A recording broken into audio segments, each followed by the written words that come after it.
You're listening to the Hour of the Time. I'm William Cooper.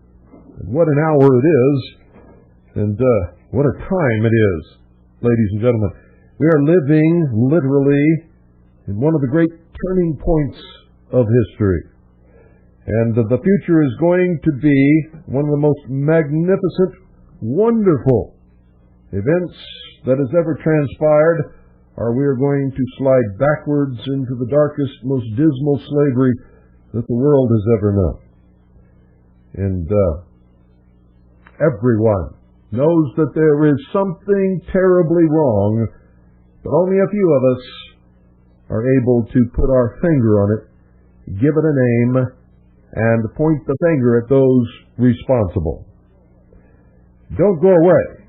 I'll be right back, and we will continue with part 2 of our book report on Bloodline of the Holy Grail, the hidden lineage of Jesus revealed by Lawrence Gardner, with a foreword by Prince Michael of Albany. We left off yesterday where Lawrence Gardner was building the case for the world to accept a Messiah king from the bloodline that he and other orders of the Illuminati claim is a direct descendant through Jesus Christ to the legendary and biblical House of David, which was given the divine right to rule by God. The only problem, as I pointed out yesterday, is in his doing this, it is one of the more successful attempts at getting people to disregard the legitimacy of the Holy Bible or Christianity, because that is the target.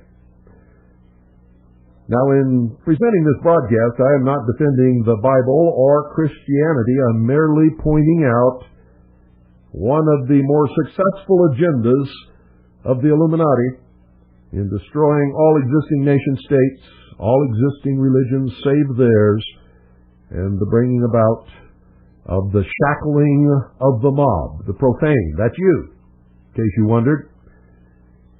In the birth of a new world order, a one-world totalitarian socialist government.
We left off yesterday when they're bringing the role of the United States into all of this. But you're going to find it extremely interesting if you really care about learning what's going on in the world, what's driving it, and who's responsible. If you don't know those things, you certainly can't fight the battle. You don't even know where the battlefield is at or who the enemy is. You're just running around bumping into each other. And that spells death for any military or army or people that I have ever studied in history. So let me back up just one paragraph so that we at least overlap a little bit. Remember, this is a book report. I'm just reading to you a little bit, very tiny bit of this book called The Bloodline of the Holy Grail, The Hidden Lineage of Jesus Revealed by Lawrence Gardner, with a foreword by Prince Michael of Albany. Lawrence Gardner is the prior of the Celtic Church's Sacred Kindred of St. Columba, is an internationally known sovereign and chivalric genealogist. He is distinguished as the Chevalier Lebrun de Saint-Germain. He is presidential attaché to the European Council of Princes, which is a constitutional advisory body established in 1946. He is formally attached to the noble household guard of the Royal House of Stuart, founded at Saint-Germain-en-Laye in 1692. And get this, folks, he is the Jacobite historiographer royal, which means he's responsible for the royal history of the Illuminati. So you better listen to what this man has to say.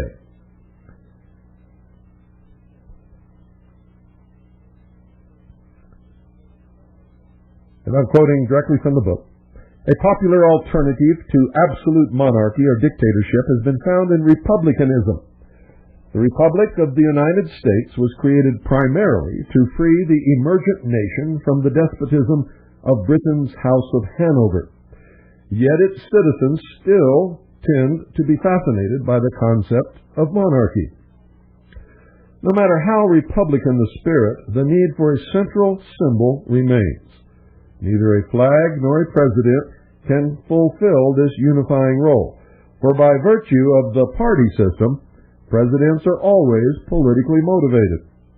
Republicanism was devised on the principle of fraternal status. Yet an ideally classless society can never exist in an environment that promotes displays of eminence and superiority by degrees of wealth and possession. Now here you have a clue of what he's really leading to, folks, because nobody ever said that this was supposed to be a classless society or a classless nation. What the Founding Father says, all men are created equal. They should have the same opportunities, the same rights. It doesn't mean that they have the same ability, the same intelligence, or that they're going to rise to the same level or station in life or in society. But it gave us the opportunity to do that. He talks about an ideally classless society, which confirms everything I've been telling you about the heart and soul of these people being socialist communists.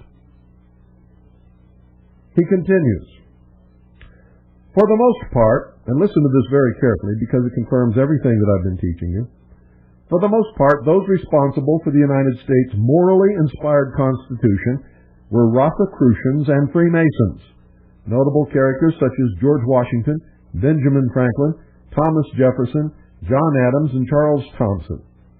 The last, who designed the Great Seal of the United States of America, was a member of Franklin's American Philosophical Society, a counterpart of Britain's Invisible College. The imagery of the seal is directly related to alchemical tradition, inherited from the allegory of the ancient Egyptian therapeutate.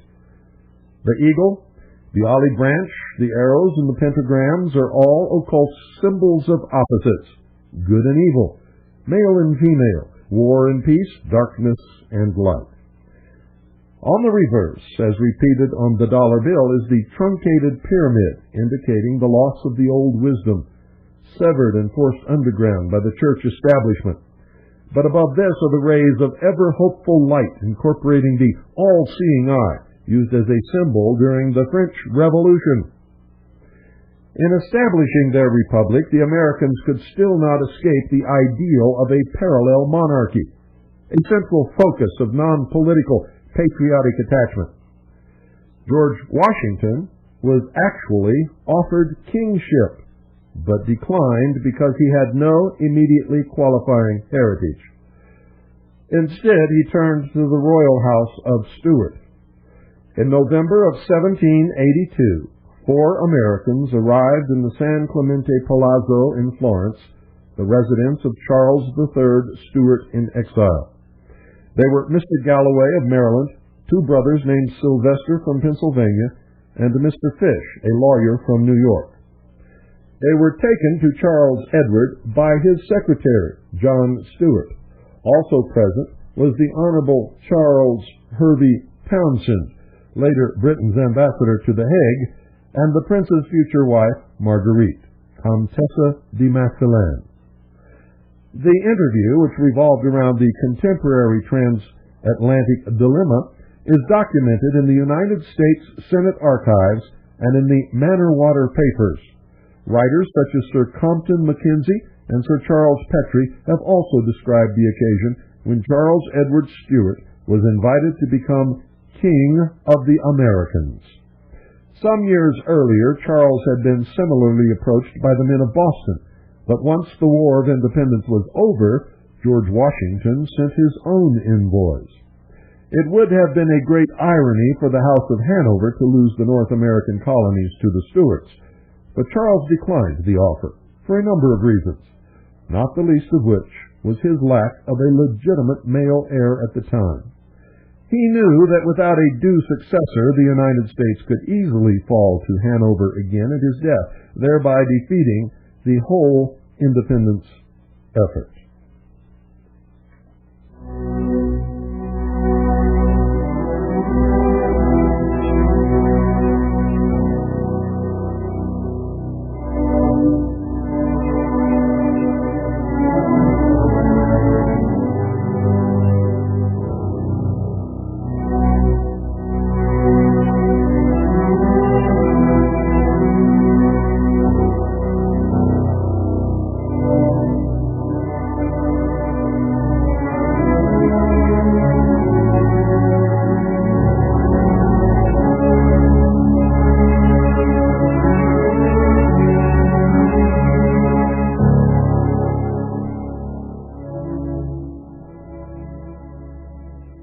Since those days, many other radical events have taken place. The French Revolution, the Russian Revolution, 2 major world wars, and a host of changes as countries have swapped one style of government for another. Meanwhile, civil and international disputes continue, just as they did in the Middle Ages. They're motivated by trade, politics, religion, and whatever other banners are flown to justify the constant struggle for territorial and economic control. The Holy Roman Empire has disappeared, the German Reichs have failed, and the British Empire has collapsed. The Russian Empire fell to communism, which has itself been disgraced and crumbles to ruin, while capitalism teeters on the very brink of acceptability. With the Cold War now ended, America faces a new threat to her superpower status from the Pacific countries. In the meantime, the nations of Europe band together in what was once a seemingly well-conceived economic community, but which is already suffering from the same pressures of individual custom and national sovereignty that beset the Holy Roman Empire. Whether nations are governed by military-style regimes, are elected parliaments by autocrats or democrats, and whether formally described as monarchist, socialist, or republican, the net product is always the same. The few control the fate of the many. In situations of dictatorship, this is a natural experience, but it should not be the case in a democratic institution based on the principle of majority vote. True democracy is government by the people, for the people. in either direct or representative form, ignoring class distinctions and tolerating minority views. The American Constitution sets out an ideal for this form of democracy, but in line with other nations, there is always a large sector of the community that is not represented by the party in power. Because presidents and prime ministers are politically tied, and because political parties take their respective turns at individual helms, the inevitable result is a lack of continuity for the nations concerned. This is not necessarily a bad thing, but there is no reliable ongoing institution to champion the civil rights and liberties of people in such conditions of ever-changing leadership. Britain does, at least, retain a monarchy, but it is a politically constrained monarchy, and as such is ineffectual in performing its role as guardian of the nation. The United States, unlike Britain, has a written constitution, but has no one with the power to uphold its principles against successive governments who determinedly pursue their own politically vested interests. Is there an answer to the anomaly? An answer that could bring not just a ray of hope, but a shining light for the future? There certainly is. But its energy relies on those in governmental service appreciating their roles as representatives of society, rather than presuming to stand at the head of society. Alongside the political administration, an appointed constitutional champion would be empowered to keep check on any potential disparities and infringements of the Constitution that might occur. This can be achieved in the manner first envisioned by George Washington and the American fathers. Their original plan was for a democratic parliament combined with a working constitutional monarchy bound not to Parliament or the Church, but to the people and their written constitution. In such an environment, sovereignty would ultimately rest with the people, while the monarch, as an operative guardian of the realm, would pledge an oath of fealty to the nation, not the reverse, as in Britain's case, whereby the nation pays homage to the sovereignty of Parliament and the monarchy.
You're listening to the Hour of the Time with yours truly, William Cooper, on 101.1 FM, Eager, Arizona.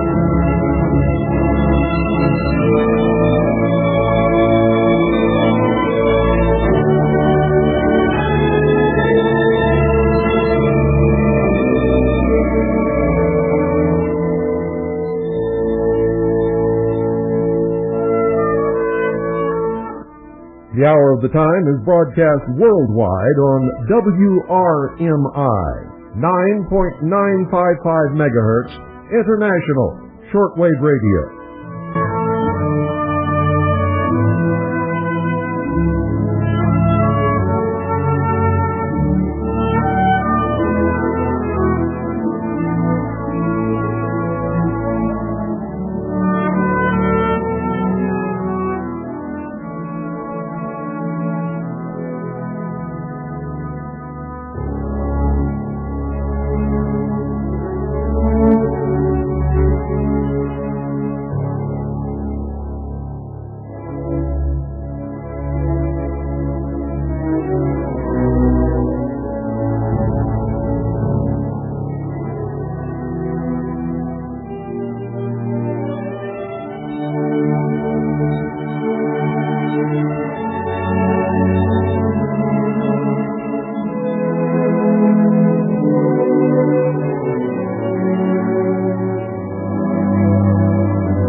The unfulfilled ambition of the American fathers was that government ministers should be elected by the majority vote of the people, but that their actions be directed within the boundaries of the Constitution. Because that Constitution belongs to the people, its champion, as George Washington perceived, should be a monarch whose obligation is not to politics or religion, but to the sovereign nation. Through the natural system of heredity, being born and bred to the task, such a constitutional guardian would provide an ongoing continuity of public representation through successive governments. In this regard, both monarchs and ministers would be servants of the Constitution on behalf of the community of the realm. Such a concept of moral government lies at the very heart of the Grail Code, and it remains within the bounds of possibility for every civilized nation-state. A leading British politician recently claimed that it was not his job to be popular. Not so. A popular minister is a trusted minister, and holding a deserved electoral trust facilitates the democratic process.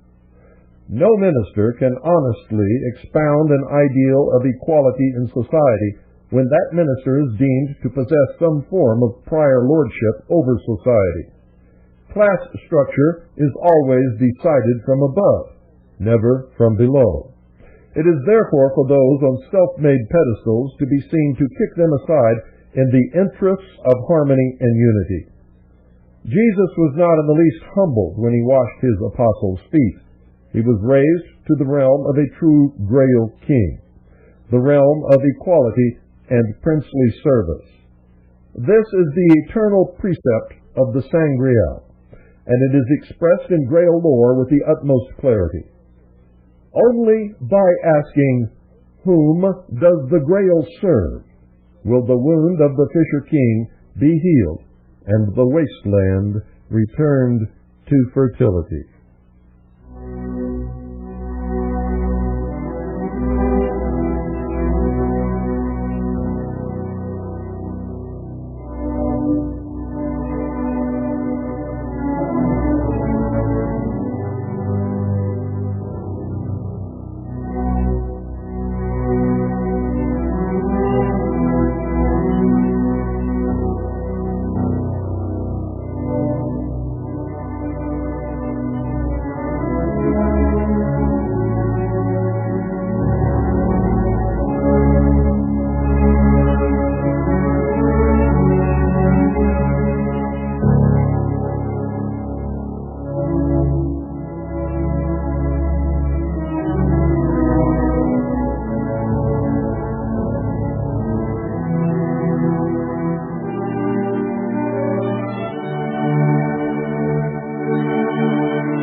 confronted Ferdinand and Isabella once more, and this time he won their support.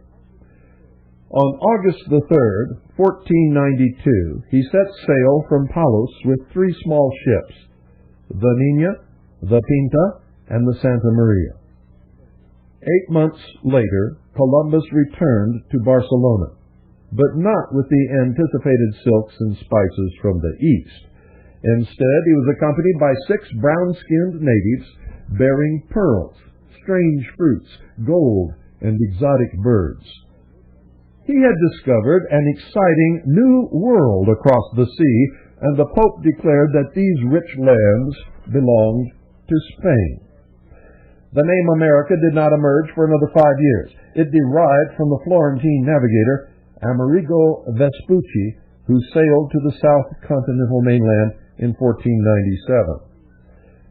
What is almost unknown in the world is that, representing Ferdinand and Isabella and the nation of Spain, Christopher Colombo should have planted the flag of Spain when he landed upon the first beach in his voyage. He should have claimed those lands for Spain, but he did not, ladies and gentlemen. He planted a white flag upon which was a green cross. Upon his return, Columbus related that he had landed on Watling Island, now San Salvador, in the Bahamas. He had also visited Hispaniola, Haiti, and the Dominican Republic, and Cuba. Ferdinand and Isabella were delighted, and their hero was offered a seat at the Spanish court. His second voyage, 1493 to 1496, took him to Guadalupe, Antigua, Puerto Rico, and Jamaica. The third voyage of 1498 saw Columbus in Trinidad and on the mainland of South America. Then, in 1499, the colonists of Haiti revolted against his command. Consequently, a new Spanish governor was installed, and Columbus was shipped back to Europe in chains. His last voyage, in 1502 to 1504, concerned the coastal exploration of Honduras and Nicaragua. But despite his hour of glory, he died in poverty 2 years later at Valladolid, and Columbus was buried at Seville in 1542. His remains were eventually removed to Hispaniola. Now, this exciting piece of maritime history is well enough known, at least, by a lot of people. What is not so well known is the fact that the New World discovery was no accident. You see, Columbus was fully armed with detailed navigational charts before he set sail. He knew there was land there. He had maps that showed the land. They had been drawn up on previous Atlantic crossings and were vouched for at the Spanish court by John Drummond, whose grandfather had been to America in 1398. Drummond was related to the Drummond Earls of Perth, where the records confirm that he was with Ferdinand and Isabella in 1492. Both Columbus and Drummond had lived on the island of Madeira. Drummond's father, John the Scot Drummond, had settled there in 1419 along with Columbus's father-in-law, Bartholomew Perestrello. John the Scot's father was Sir John Drummond of Stobhall, Justiciar of Scotland. Sir John's sister Annabella was the wife of King Robert III, Stewart of Scots. Sir John's own wife was Elizabeth Sinclair, whose nephew, William Sinclair, was the founder of Roslyn Chapel. Elizabeth's father, Henry Sinclair, Baron of Roslyn, Earl of Orkney, led a successful transatlantic expedition nearly a century before Columbus, and even he was not the first. Henry Sinclair's Norse ancestors had explored the Atlantic as far back as the 10th century. In Hawke's book of the Icelandic Saga, extant copy dated 1320, Leif Erikson is detailed as having crossed the Atlantic to Wineland the Good in 999. Indeed, the Orkney sailors had reached land to the west within Henry's own lifetime. Their reports claimed that the natives of a faraway place called Estotalands sowed corn and exported furs and sulfur to Greenland. Estotalands was the place eventually called Nova Scotia, or New Scotland, in Canada. The Orkney sailors also told of a southern country called Drogeo. The natives of Drogeo ran naked in the hot winds, but across the sea the people were very refined. Their land was rich in gold, and they had cities and great temples to their gods.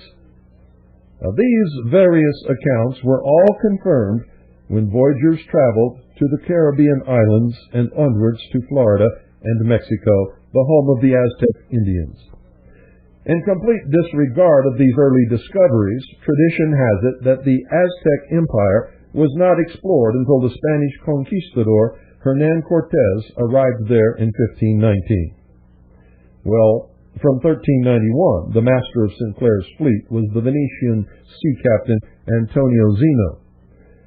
The Zenos were among the oldest families of Venice and were noted admirals and ambassadors from the 8th century. Before Sinclair and Zeno made their own passage across the ocean, Henry drew up a contract with his daughter Elizabeth and her husband, Sir John Drummond. The deed was sealed at Roslyn on May 13, 1396. It empowered Sir John and Elizabeth to claim Henry's Norwegian lands if he and his sons should perish in the expedition. An account of the Sinclair-Zeno voyage is to be found in Andrew Sinclair's The Sword and the Grail, pages 108 through 150. In May 1398, the Sinclair fleet set sail. There were 12 warships and 100 men, some of whom had made the voyage before. Their first port of call was Nova Scotia, where they landed at Cape Blomidon in the Bay of Fundy. Now, even today, the Micmac Indians tell of the incoming ships of the great god Coolscap, who taught them about the stars and how to fish with nets. On his return home to Venice, Antonio Zeno wrote that at this place he had seen streams of pitch running into the sea, and a mountain that issued smoke from its base. Now, Nova Scotia is certainly very rich in coal, and there are exposed coastal seams of pitch where the coal brooks run at asphalt. Nearby, the greasy underground residues often smolder beneath the hills of Cape Smoky. At Louisburg on Cape Breton, there is a primitive cannon found in 1849. It is of the Venetian type, used by Zeno, and, ladies and gentlemen, it is of a style that was quite obsolete by the time of Columbus. From Nova Scotia, Sinclair continued south towards the land of Drogeo. Evidence of the journey can be seen at Massachusetts and Rhode Island. At Westford, Massachusetts, where one of Henry's knights died, the grave is still discernible. And punched into a rock ledge is the 7-foot effigy of a 14th century knight wearing a bassinet, chain mail, and a surcoat. The figure bears a sword of the 1300s and a shield with Pentland heraldry. The knight's sword is broken below the hilt, indicative of the customary broken sword that would have been buried with the knight, the same as would laid before Percival in Grail lore. At Newport, Rhode Island, is a well-preserved 2-story medieval tower. Its construction, an octagon within a circle and 8 arches around, is based on the circular model of the Templar churches. Similar remains are to be found at the 12th century Orpheus Chapel in Orkney. The Newport architecture is Scottish, and its design is reproduced at the St. Clair Church. Corstorphine, where Henry Sinclair's daughter has her memorial. Rhode Island was not officially founded until 1636, but its founding was no chance event. At the Public Records Office in London, a text dated 4 years earlier describes the round stone tower at Newport. It proposed that the tower be used as a garrison for the soldiers of Sir Edmund Plodden, who colonized that area. Now, more than 50 years after the Sinclair expedition, Christopher Columbus was born into the high age of discovery in Europe. In Portugal, he became a Knight of Christ in the revised Templar order, as did his famous contemporaries Vasco da Gama, Bartholomew Dias, and Ferdinand Magellan. In short, he was a Knight Templar. He also belonged to the Order of the Crescent, founded by René d'Anjou, also known as the Order of the Ship. The Crescent Knights were particularly concerned with matters of navigation, but had been condemned by the Church for insisting on a very, very minor point, the point that the world was round. Through John Drummond and others, Columbus knew precisely where he was heading, and it was not to Asia. Maps of the transatlantic New World were already in existence within his Templar circle. In particular, he had access to the new globe of the world, which was completed in 1492, precisely the year that he set sail. This globe was produced by the Nuremberg cartographer Martin Behaim. He was a navigational business partner of John Afonso Escoricio, better known, ladies and gentlemen, as John Drummond.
It is no secret, although perhaps it's not the most widely known fact, that the early development of Masonic lodges in Britain, was directly allied to the House of Stuart, emanating from the archetypal grading of medieval stonemasons by degrees of proficiency, which was a symbolic concept of ritualized masonry evolved during the reign of Charles I.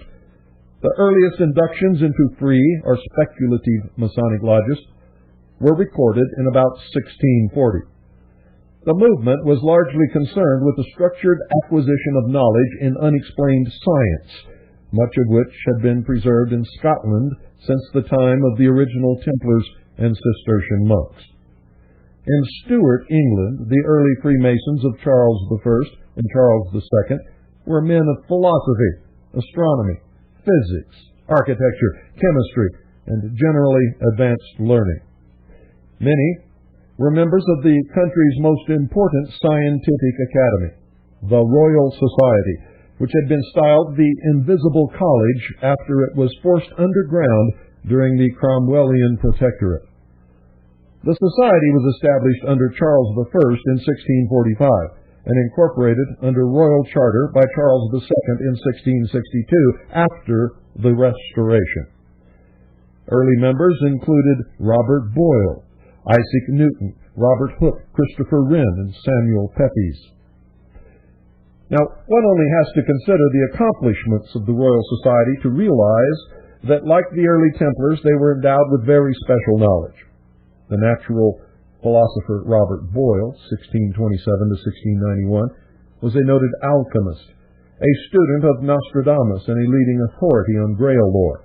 Boyle supported the mathematical astrologer Galileo Galilei in his avowal of the Copernican heliocentric principle of the solar system, which the Pope didn't much care for.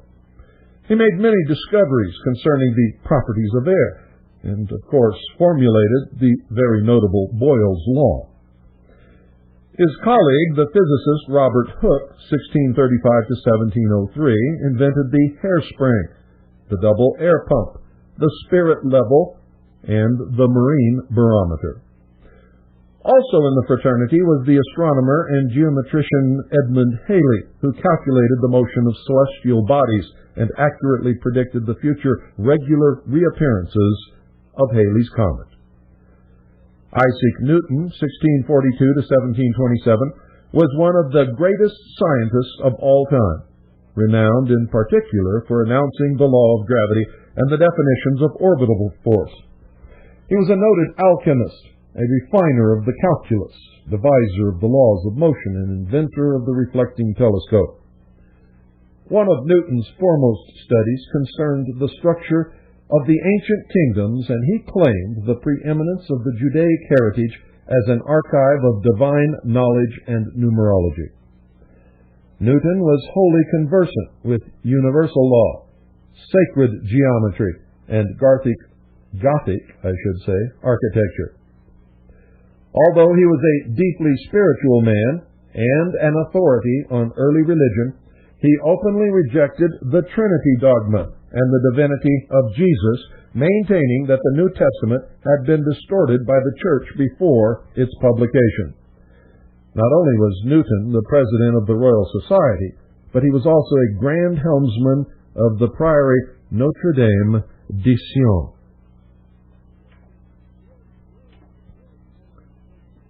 The original Order of Sion had been inaugurated by the Knights Templars to accommodate Jews and Muslims within their Christian organization, and until 1188 they shared the same Grand Master. Although the early Templars had a Christian affiliation, they were noted exponents of religious toleration, which enabled them to be influential diplomats in both the Jewish and Islamic communities.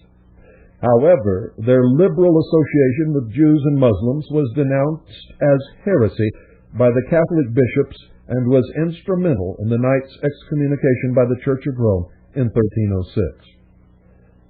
From 1188, the Order of Sion had been restructured and evolved to pursue a more specific course of loyalty to the Merovingian lineage of France. The Templars, on the other hand, were especially concerned with supporting the emergent Stuart succession. In practice, the two operated in close association because they were essentially concerned with the same root bloodline. Another prominent Royal Society member was Sir Christopher Wren, 1632 to 1723, the architect of St. Paul's Cathedral, the Royal Exchange, Greenwich Hospital, the Royal Naval College, the Royal Greenwich Observatory, and numerous other churches, halls, and monuments. He was also an acclaimed He was also an acclaimed mathematician and a professor of astronomy. Wren was Grand Master of the Esoteric Order of Rosicrucians. So too had been Robert Boyle and the Lord Chancellor Sir Francis Bacon. Other Rosicrucian Grand Masters included Benjamin Franklin, 1706 to 1790, who distinguished between positive and negative electricity, and Thomas Jefferson, the third President of the United States of America, term of office 1801 to 1809. Benjamin Franklin was also the master of the Lodge of 9 Muses,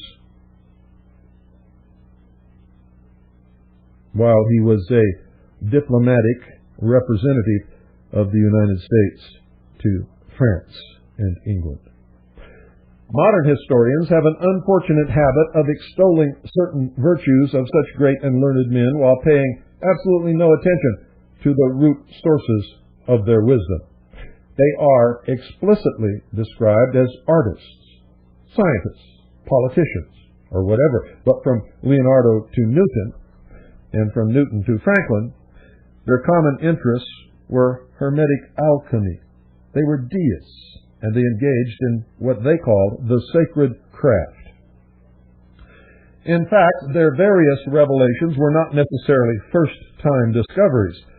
They were more the products of studying what they called cosmic laws and equations of very ancient origin.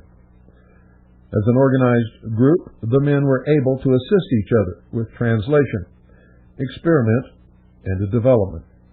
The story of Newton and the falling apple may well add a little memorable humor to the law of gravity, but Newton admitted the true source of this inspiration to be Pythagoras' music of the spheres, a concept dating from the 6th century B.C. In Britain, and during their later exile, the Stuart kings were at the very forefront of Scottish Rite Freemasonry, which was founded on the most ancient of all arcane knowledge and universal law. Their Breton heritage was closely allied to the noble families of Boulogne and Jerusalem, and their background was largely Templar-inspired. So it should come as no surprise that it was under Charles I and Charles II, who posed such a problem to the narrow-minded Puritans in the Anglican Church, that the invisible college of the Royal Society emerged, a college that within a brief period of Stuart patronage revealed some of the greatest scientific discoveries of all time, and in modern times spawned the Royal Institute of International Affairs and the Council on Foreign Relations.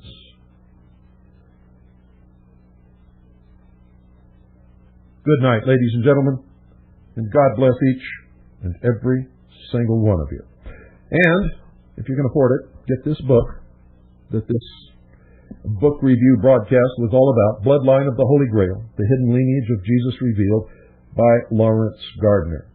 Doesn't matter whether you believe this guy or not, you'd better understand the scam that the Illuminati is attempting to pull off on the world. And you would be absolutely amazed at how many people actually believe all of this baloney to be true. It is, in fact, an international bestseller.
You've been listening to The Hour of the Time with yours truly, William Cooper, on 101.1 FM Eager, a non-profit community service radio station, and worldwide on WRMI, worldwide shortwave radio, 9.955 megahertz.